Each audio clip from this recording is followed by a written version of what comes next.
All right, let's talk about something pretty intense: surviving a nuclear disaster.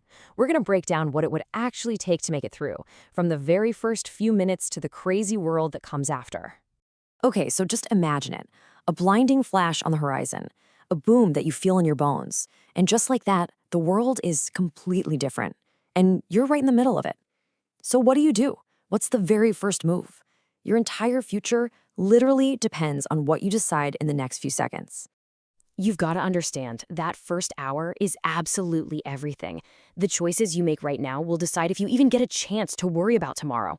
Forget what you've seen in the movies. This isn't about being a hero. It's about being smart and fast.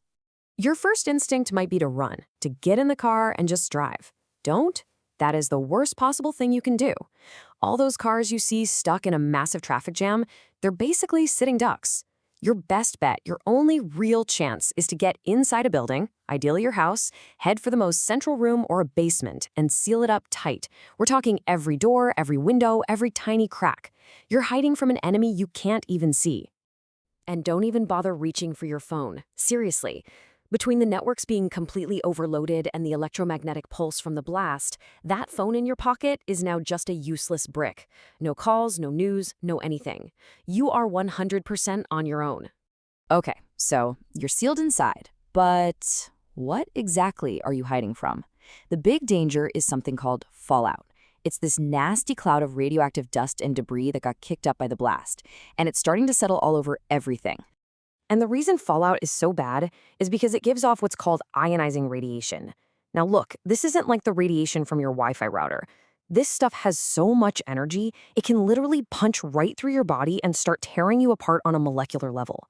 It goes straight for your DNA, the instruction manual for your entire body. You know, the source material had a pretty memorable way of describing it. Think of it like a storm of microscopic fists just pummeling your insides, breaking apart the delicate machinery that keeps you alive. It's a brutal, but honestly, a very accurate way to picture what's happening. But believe it or not, there is one critical piece of good news in this whole nightmare scenario. For all its terrifying power, nuclear fallout loses its punch incredibly fast.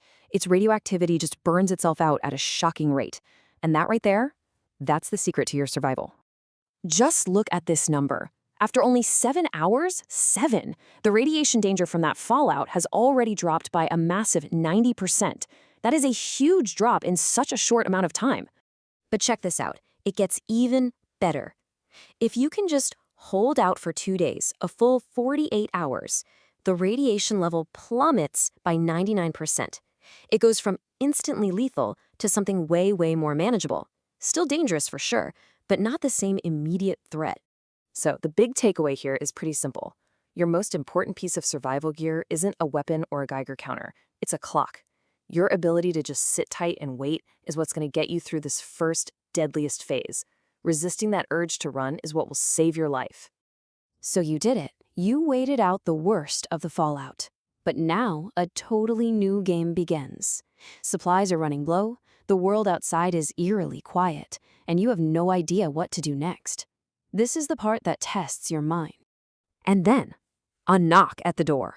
It's your friend, the only other person you know who might be alive. And suddenly you've got this impossible choice. In a world where anyone could be desperate, do you let them in? Can you really trust anyone right now? I mean, think about it. On one hand, having a partner is huge. You can share skills, you can watch each other's backs, and just having someone to talk to might keep you sane. But on the other hand, that's another person you have to feed, another person whose fears you have to manage. And well, there is always the risk of betrayal. It's a heavy decision. Eventually, the food runs out, and you have to go looking for more.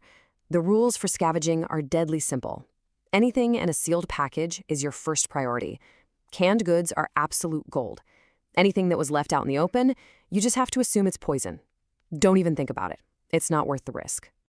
After a few weeks, you know you can't stay put forever. So you and your friend, or just you, gear up with whatever you can find and step outside.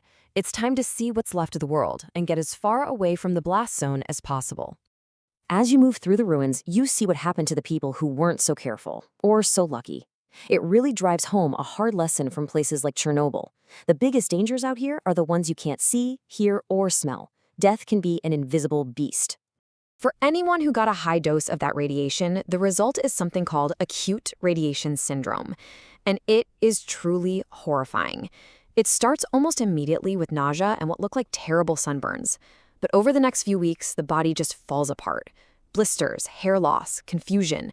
It all ends in total organ failure. This is the fate you manage to avoid by being smart and staying inside. And you have to remember, that invisible poison is now everywhere. It's soaked into the ground, into the water. The animals have absorbed it. The plants have absorbed it.